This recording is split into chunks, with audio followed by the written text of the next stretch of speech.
Mesdames, Messieurs, bienvenue à cette édition d'information sur CamNews 24. Au sommet du journal, terrorisme, le secrétaire général de l'ONU, Ban Ki-moon, condamne les attentats meurtriers au Cameroun, au Tchad et au Nigeria perpétrés par les adeptes de la secte islamiste Boko Haram. Voilà pour les titres. Bienvenue au journal.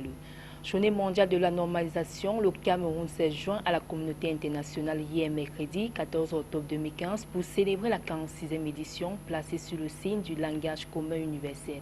L'Agence des normes et de la qualité, outil pour la modernité et pour l'atteinte des objectifs du millénaire pour le développement, a organisé une journée porte ouverte à son siège situé au quartier Bastos à Yaoundé.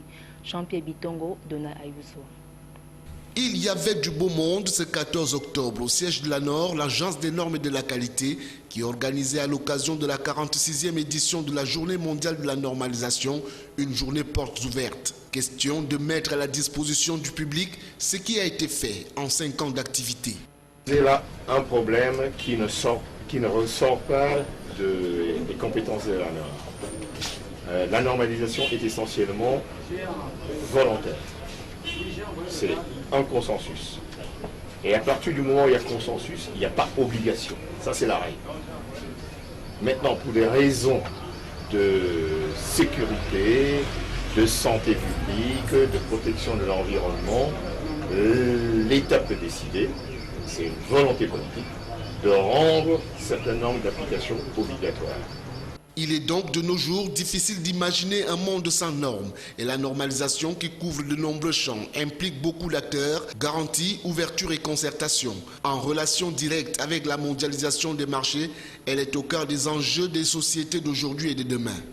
Que la norme est vraiment l'outil d'une communication généralisée dans le monde qui permet à l'ensemble des pays et dans un pays à l'ensemble des acteurs économiques de se comprendre et d'appliquer des règles communes.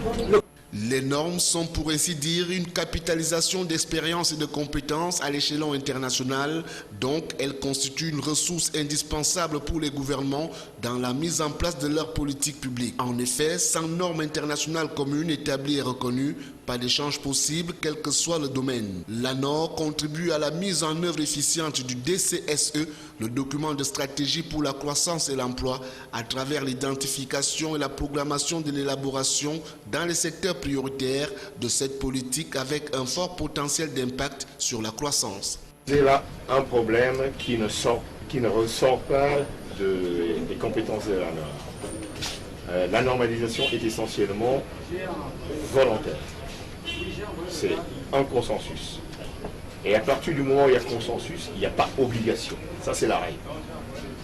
Maintenant, pour des raisons de sécurité, de santé publique, de protection de l'environnement, l'État peut décider, c'est une volonté politique. L'ANOR étant la volonté en action du président de la République dans son souhait de poser les bases d'une industrie gagnante au Cameroun, à gagner des batailles de l'avenir dans les secteurs industriels, commercial et environnemental, social et sanitaire. Ceci fait croire que si les normes sont respectées, tout fonctionne sans problème. Pour le moins, c'est depuis le 14 octobre 1970 que la communauté internationale célèbre la Journée mondiale de la normalisation, journée organisée par l'ISO, l'Organisation internationale de la normalisation, la CEI, la Commission électrotechnique internationale et l'UIT, l'Union internationale des télécommunications. Deuxième édition des Journées nationales de l'économie sociale, une douzaine de membres au chevet du gouvernement, au chevet des organisations rurales, en qualité de représentants personnels du Premier ministre, chef du gouvernement, le ministre des Petites et Moyennes Entreprises, de l'économie sociale et de l'artisanat, Laurent Serge Etundingwa, a procédé à l'ouverture ce mercredi de la deuxième édition des Journées nationales de l'économie sociale. C'était en présence de plusieurs membres du gouvernement et des nombreux membres partenaires du développement. Le compte rendu de Salomon Foué, Marcel Vondor, Zobel Apollinaire. Près de 150 associations et organisations rurales venues des 4 coins du Cameroun se sont donné rendez-vous au Palais des Congrès de Yaoundé à l'occasion de la seconde édition des Journées nationales dédiées à l'économie sociale.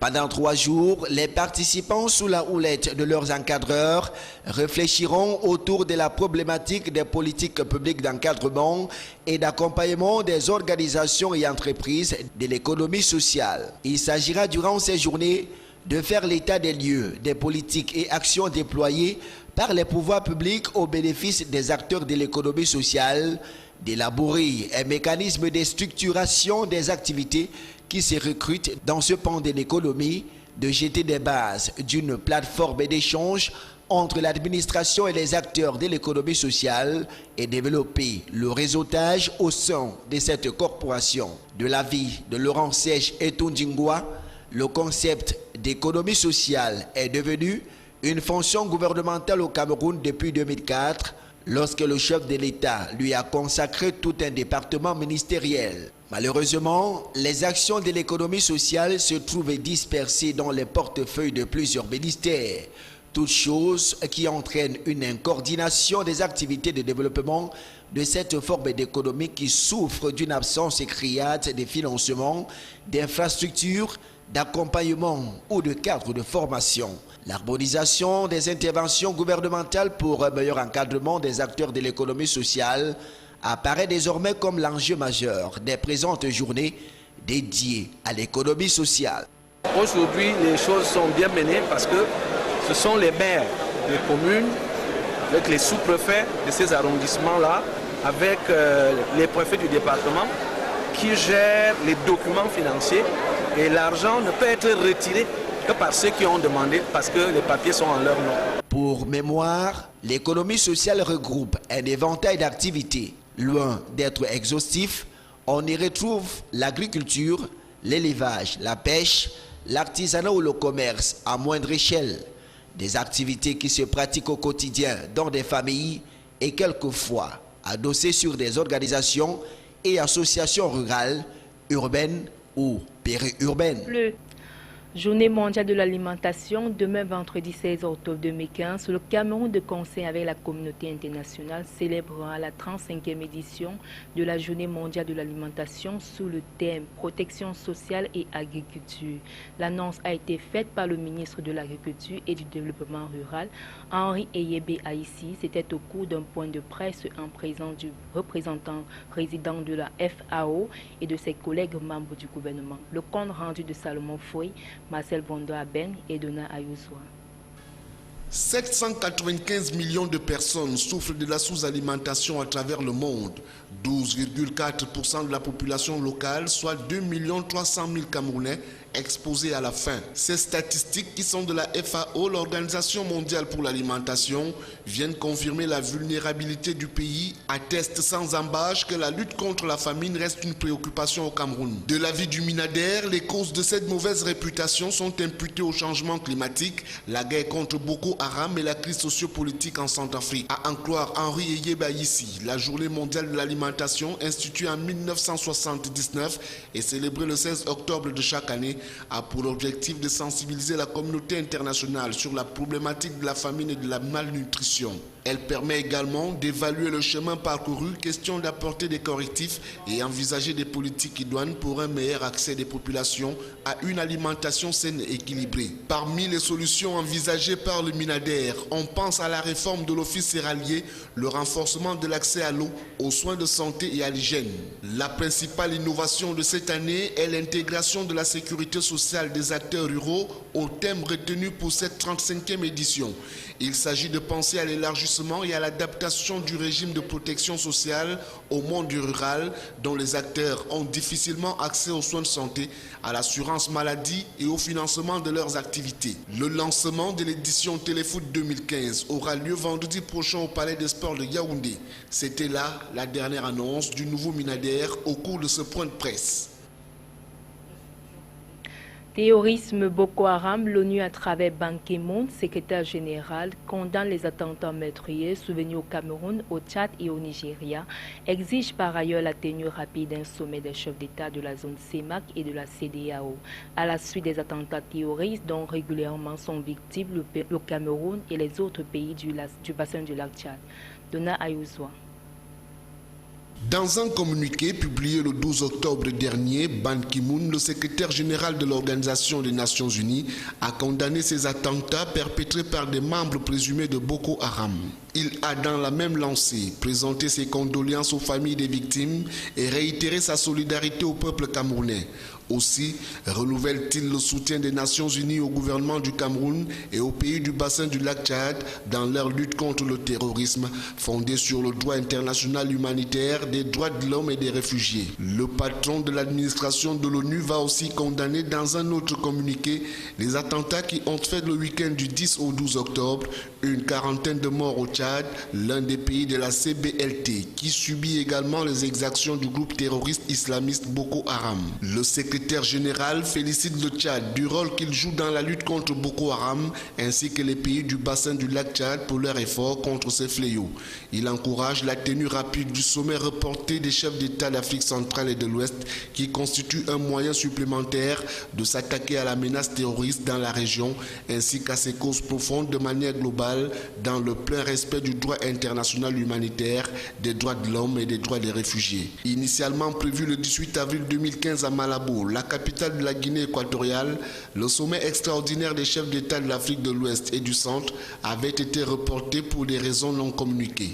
La guerre contre Boko Haram était le principal motif de cette rencontre qui reste très attendue. Depuis le mois de juillet 2015, le nord du Cameroun a subi 15 attentats suicides distincts qui ont entraîné la mort d'un nombre important de civils, a indiqué le porte-parole du secrétaire général de l'ONU, comme pour exprimer l'urgence d'une stratégie de guerre efficace à même de mettre hors d'état de nuire les terroristes.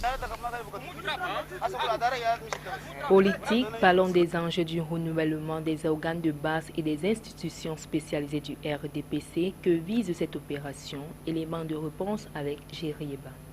Le Rassemblement démocratique du peuple camerounais RDPC est à l'épreuve du renouvellement des organes de base tel qu'instruit par le président national dans sa circulaire signée le 27 juillet 2015. Circulaire relative au renouvellement des bureaux des organes de base du parti et de ses organisations spécialisées, convoquant ainsi le corps électoral militant, marquant aussi le cadre général du déroulement des opérations du renouvellement des bureaux des cellules, des comités de base, des sous-sections et des sections. Ces opérations entamées depuis le 1er août dernier vont s'achever le 10 décembre 2015 sur toute l'étendue du territoire national et à l'étranger. Bien que vainqueur obèse de toutes les échéances électorales au Cameroun depuis 1985, année de sa création, le parti de la Flamme Ardente voudrait se défaire de l'étiquette de parti de parachutistes ou de parachutés, où certains responsables se découvrent très souvent l'âme de militants qu'après les traces de la plume décrétale du président de la République. Et par ailleurs, président national du grand parti, il faut siffler la fin du match et se défaire des combats entre les grands camarades. Les enjeux du renouvellement des bureaux des organes de base du RDPC sont nombreux. Toutefois, il convient de relever les plus importants. Dans un climat de foisonnement d'esprit politique de tous ordres et de toute idéologie, le président national veut se rassurer de la fidélité, de la loyauté, du dévouement et de l'abnégation des militants et responsables au service du parti dans l'intérêt de la nation, apte à porter et à promouvoir la nouvelle dynamique impulsée au 3e congrès ordinaire. Ce renouvellement veut également redonner le pouvoir arraché à la base militante par des supposées personnalités ressources dépourvues de toute légitimité. L'élargissement à l'ensemble des militants ayant leur carte d'adhésion et à jour dans leur cotisation démontre à suffisance de la volonté du président national Paul Biya d'évaluer le cursus politique et militant de tous ses membres. Il n'est plus besoin pour le RDPC d'être un marigot dont la source est synonyme d'ascension sociale, administrative, pour enfin revêtir le manteau de voleur à col blanc. Le Rassemblement démocratique du peuple camerounais, parti-État ou parti vivrier de compétences, à travers ce vaste toilettage, va prouver qu'il veut vraiment se débarrasser de ces mammouths